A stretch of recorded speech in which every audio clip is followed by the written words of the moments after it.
everyone. This presentation today is an introduction to autism and neurodiversity in an effort to help communities become more autism aware. And I am with the Mid-Michigan Autism Association, which is a local nonprofit. We were founded in 2008 and we're made up of parents and professionals who want to provide a better understanding of autism and resources and information to our local community. We are an autism-driven organization, but we're not autism-specific. So although we were founded around the needs for autism and autism spectrum disorders, we aim to support all families and individuals with special needs in our community.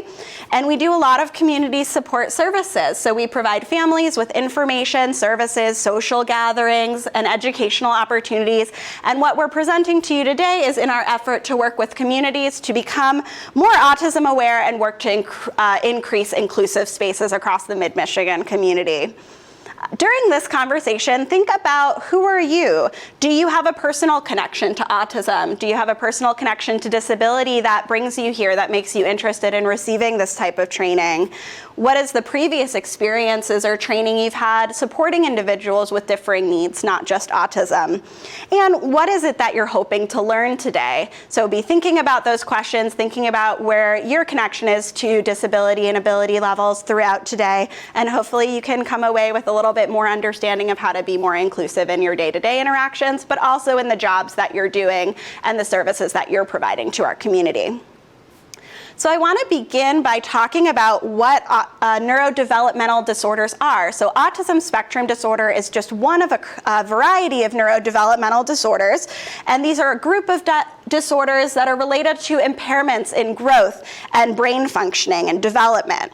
And all of these neurodevelopmental disorders have impairments in personal relationships, social connections, academic, occupational functioning, job functioning, and they often co-occur with each other. They have a lot in common. And so in addition to autism spectrum disorders and social pragmatic communication disorders, there's attention and concentration disorders like ADHD. There's intellectual, developmental, and language disorders. There are learning disorders, dyslexia, for instance, and then motor movement coordination disorders and tic disorders. These are all under the umbrella of neurodevelopmental disabilities, and they have a lot in common in terms of the strengths and weaknesses and challenges that these individuals face. In addition to the neurodevelopmental disabilities that often overlap and co-occur with each other, there's a variety of co-occurring medical conditions, things like seizures and epilepsy. About 30% of individuals with an autism spectrum disorder also have a seizure or epilepsy. Sleep and feeding issues, gastrointestinal sensitivities, genetic and medical conditions that are often associated with neurodevelopmental disabilities. Think about things like Down syndrome, Turner syndrome, Fragile X, these genetic syndromes that often have the behavioral impairments that you see under this umbrella of neurodevelopmental disabilities. But also mood and anxiety and behavioral disorders. So in addition to many individuals with autism having ADHD, for example, a very high percentage of individuals have anxiety and mood disorders as well. So on our board, like I said at the beginning, we're made up of parents and professionals. And some of our parents, their children, for example, one of our board members has a 15-year-old son with autism who also has ADHD, anxiety, and epilepsy. One of our board members has a son who is 29 years old who has autism, anxiety, epilepsy as well. So thinking about the fact that these often overlap and co-occur with each other, and when we think about what does autism awareness mean, we want you to know that these are people that you're likely to run into. 1 in 59 individuals now has a diagnosis of an autism spectrum disorder. These individuals are likely to come into contact with first responders given the medical complications and the complexity of these disabilities, and these cases will present as very complex. So if you see a child, you receive a call that says there's an individual or a child with autism on your call, be thinking about what other things this person may be dealing with in their day-to-day, because it's very likely that autism is not the only thing that you're going to find. And lastly, these tools that I'm going to share with you today are tools that can help you to support individuals with other types of needs, not just neurodevelopmental needs, but mood and behavior and also medical needs. So as we talk through some of the strategies and supports that I'm going to tell you about today, be thinking about the other kinds of individuals that you're called out to help and thinking about how the tips and techniques that I'm going to share with you are going to support your work with other individuals as well. So in order to best help prepare you to support individuals with autism spectrum disorders, it's helpful for you to know what that actually means. So autism is a neurodevelopmental disability. It's diagnosed based solely on behaviors. It's something that you're born with and it goes with you through life. And it's made up of 3 areas: social communication deficits, restricted and repetitive behaviors, as well as sensory sensitivities and interests. And I'll go through each of these one by one to let you know, what does that look like? What does that mean? So first we have social communication deficits. These are difficulties initiating or sustaining conversations, that social back and forth when you're used to just chatting with somebody. Challenges understanding body language, gestures, eye contact, nonverbal. So not just what you're saying, but how you're saying it, what your body is doing, and some of those more subtle hints for communication. It's also differences or difficulty in how individuals with autism connect and interact with others. So some folks share their social interests differently, they interact differently, or they may be disinterested or appear disinterested in interacting with you. And there's a whole variety of differences in that social relationship and how that social connection is built and maintained, and some of the motivations behind it. Restricted and repetitive behaviors and interests are this other big category of behaviors that are associated with the diagnosis of autism. This includes unusual or repetitive movements or speech. So echolalia, which is just repeating back something that somebody has said to you. Hand flapping, whole body spinning, some of the things that you see in terms of how folks are using their body in a repetitive manner. We also have an insistence on sameness and routine. So there's a lot of trouble with unpredictability or changes in those routines.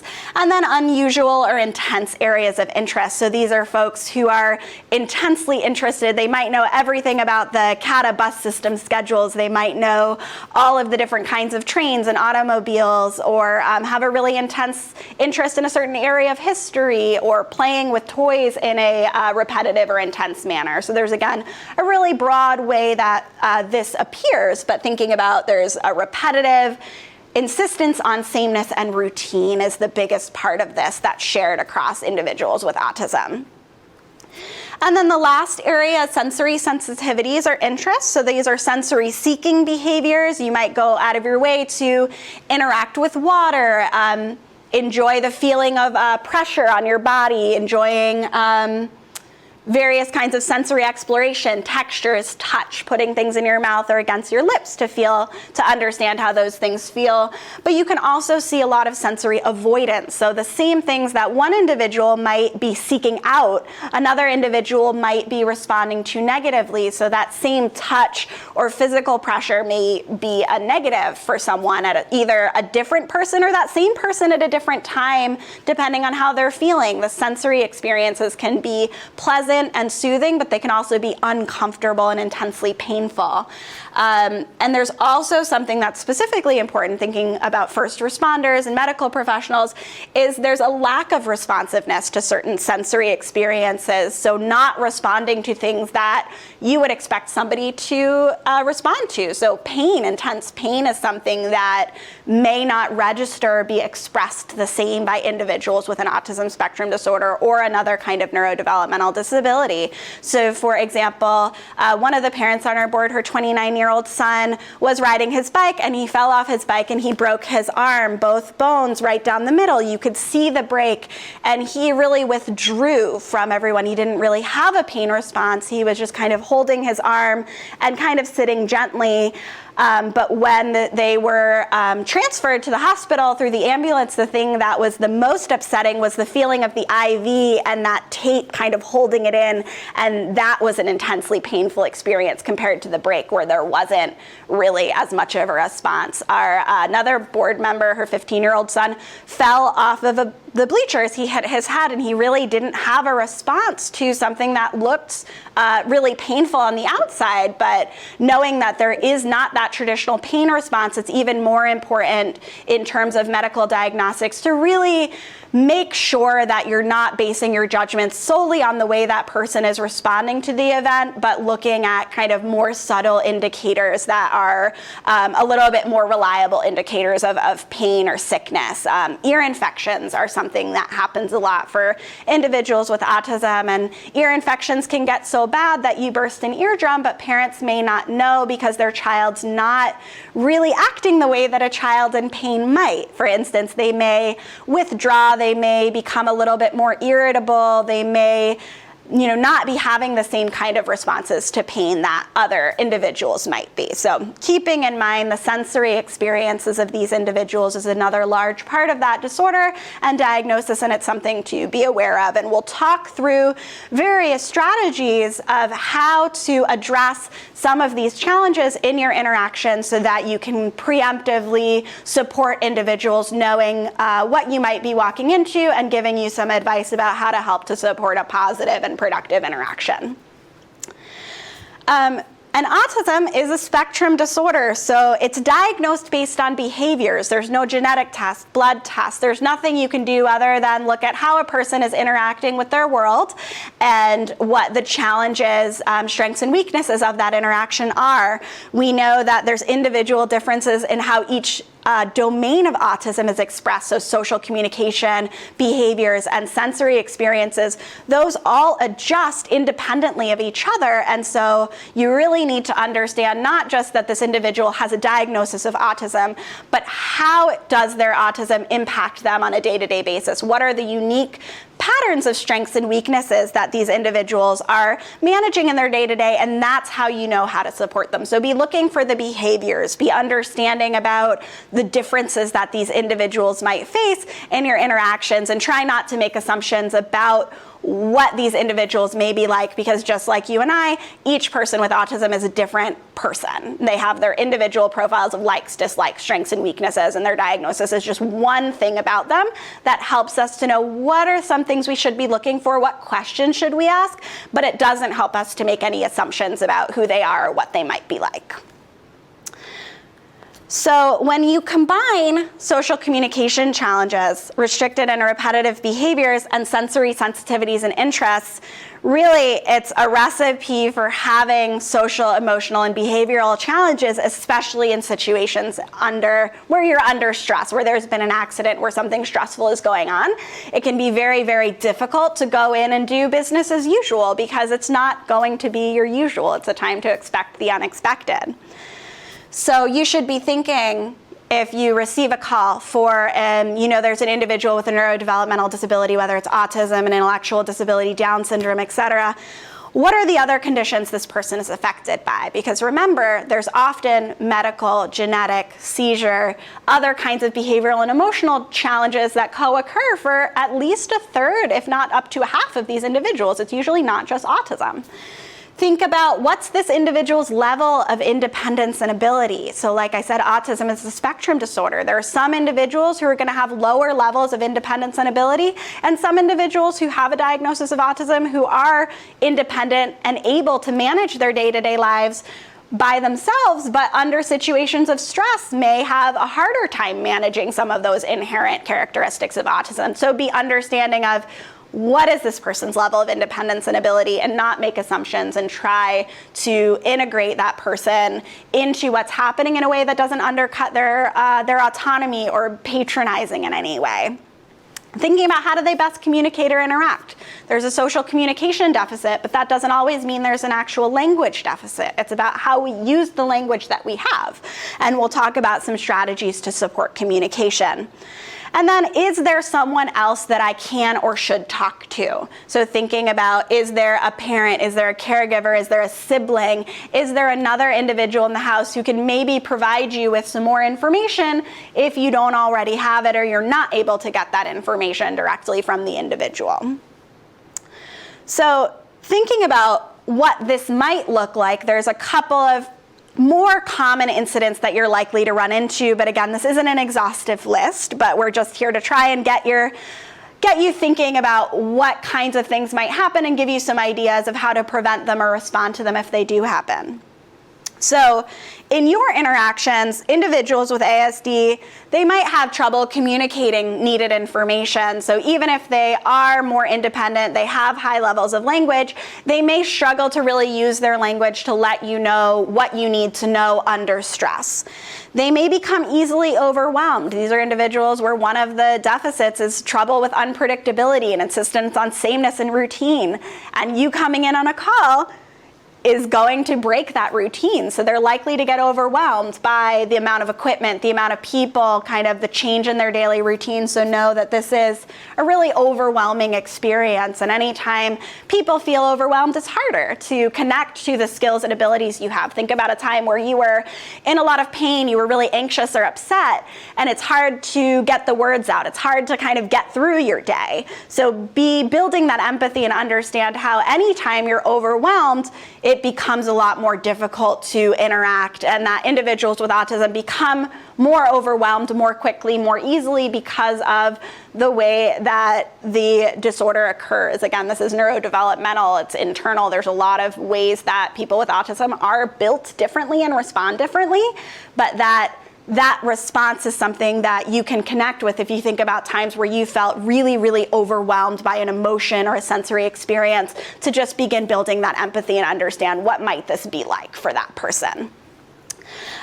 These are individuals who may lack situational awareness. They may not be aware of the danger around them. So individuals going back into a burning building, or individuals fleeing or running away into unsafe places, kind of being stressed out and running out of the house and into the street, or fleeing towards water, or not understanding to exit a building if there's a fire alarm, for instance.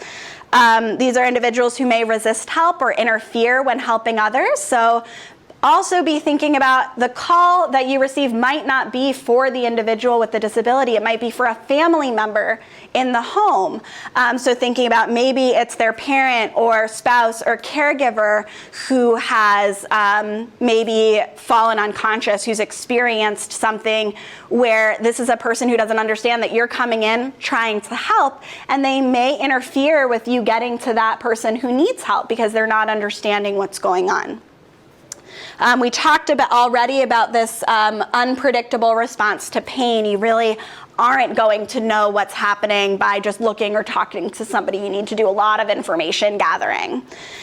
And then occasionally what can happen is these are individuals who out in the community may be acting quite strangely. They may appear to be under the influence of something because they're not engaging. They may be talking to themselves. They may appear to be kind of what we think of as, what someone who's schizophrenic looks like based on movies and TV, somebody talking to themselves, pacing, acting strangely, being a little withdrawn. So these are individuals where a call may have been made by somebody else in their environment who says, there's somebody on the corner of the street acting really strangely. Can you send somebody out to come check on them? So be understanding that what you perceive to be the case might not actually be what it turns out to be. This might be an individual with a developmental disability. It might be an individual with autism engaging in those behaviors. And without the proper training and background, it's hard to know what are these behaviors coming from. You only know what you can see.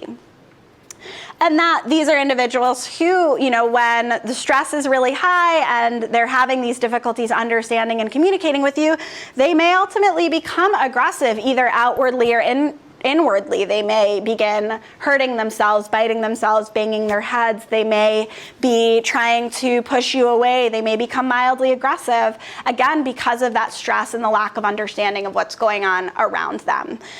So be understanding of what that could be, and we'll talk again about how to support that.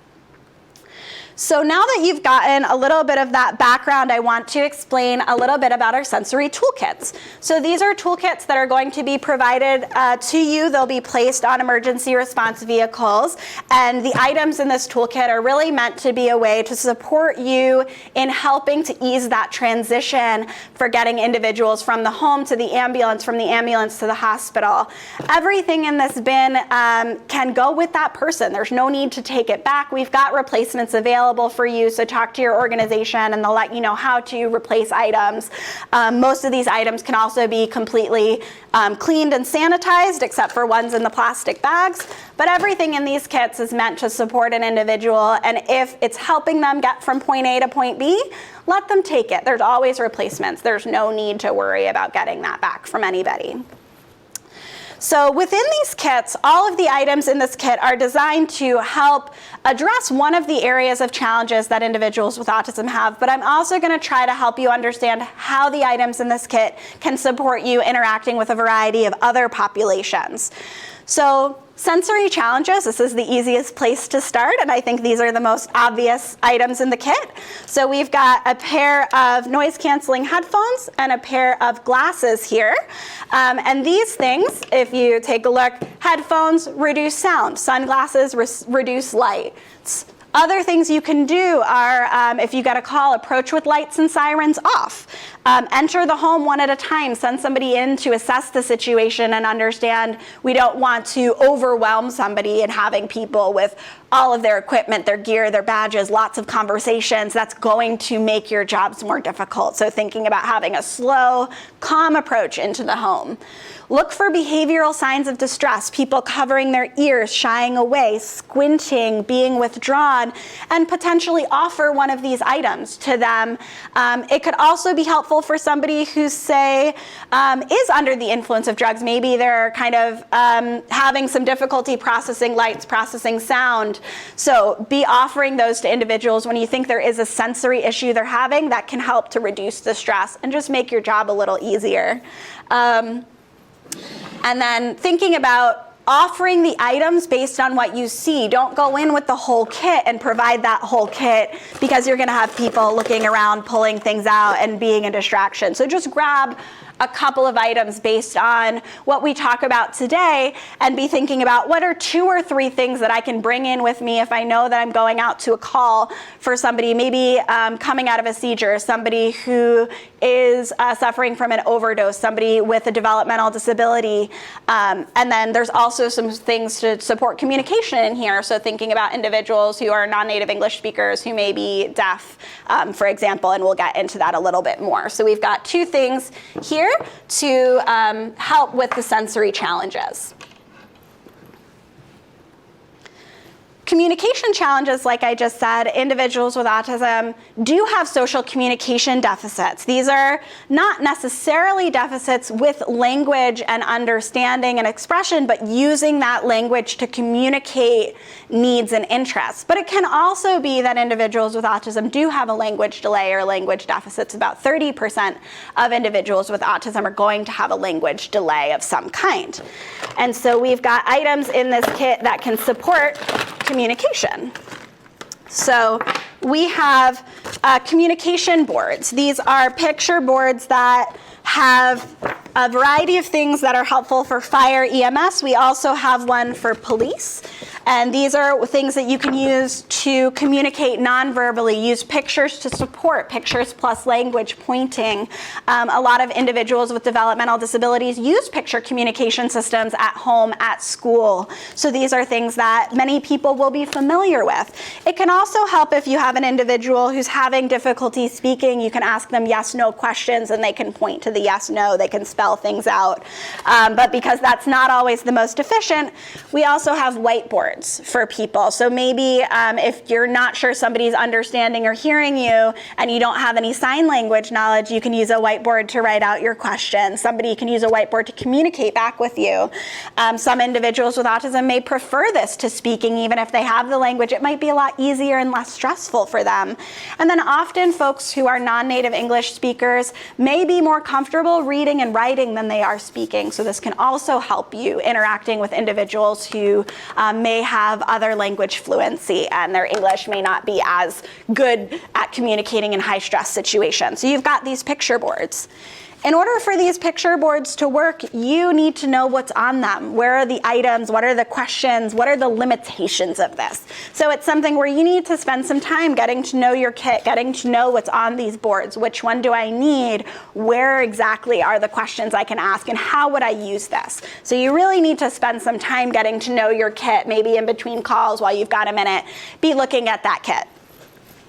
We also have some other suggestions about just speaking slowly and clearly, offering choices, limiting communication and conversation to just the bare minimum, making sure not to rapid fire questions at somebody.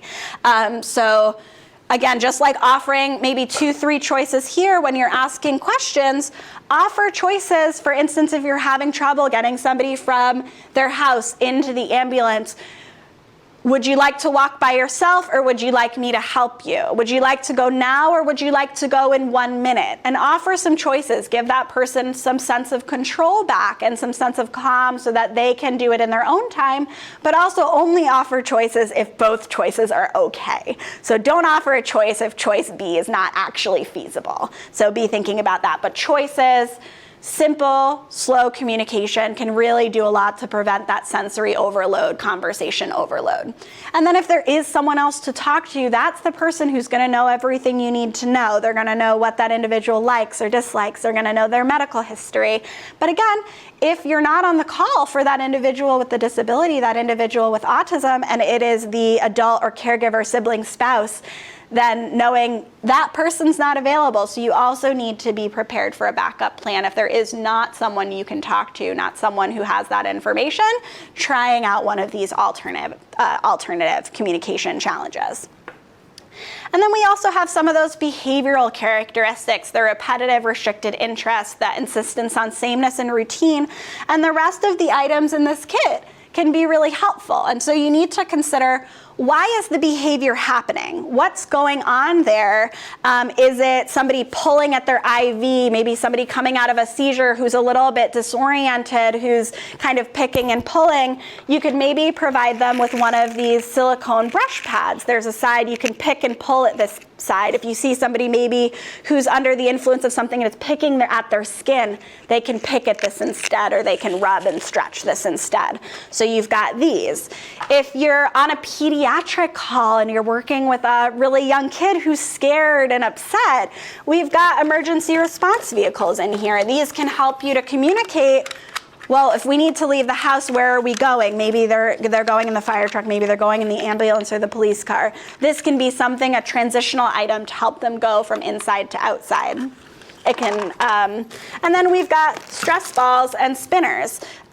These are, again, distractions, things that can let somebody engage in some of that repetitive behavior and not try to interfere as much with what you're doing.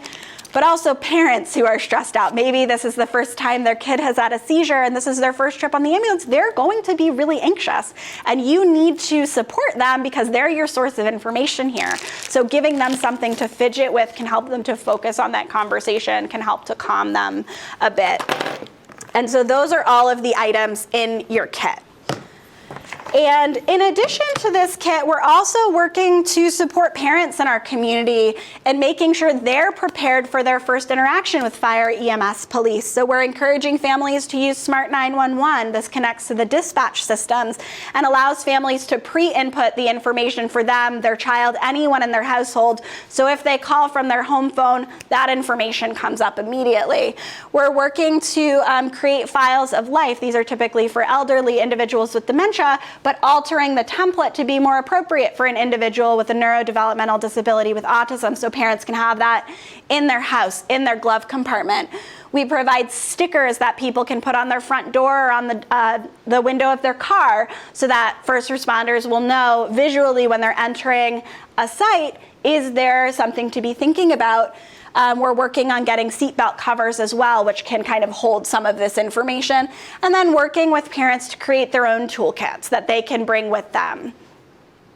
And then we know that sometimes it doesn't work this way. We know that these are just tools to help support that transition, but sometimes they're not going to work. We're going to try our best to use these strategies first, but ultimately you have a job to do. If somebody's interfering with your ability to get to a person in need, if somebody's resisting help, but they need it, you may have to fall back on the use of restraints. And this is something where you really should talk more to your individual agency and your leadership about what is safe and appropriate for your agency. Some things that are common are wrapping individuals in a blanket, kind of with their arms and legs inside. That can be more pleasant than the use of arm restraints or leg restraints. CPI, the Crisis Prevention Institute, offers training for how to safely restrain an individual with a disability or with a special need. This is something that schools get, interventionists get who work with individuals with severe behavior. So this is another option. And then chemical restraints are something that first responders do, but being aware that these are individuals with very complex medical situations and complex, potentially, medications. And so the chemical restraints may be something that people prefer. It may be less stressful and more pleasant, but you also need to consider what is the medical situation and making sure to provide choices about, here are the ways that we can do this, what would be best for you. So I appreciate your time today. From the Mid-Michigan Autism Association, I just wanted to say thank you so much for working to create a more inclusive and safe place for our community. Thank you so much.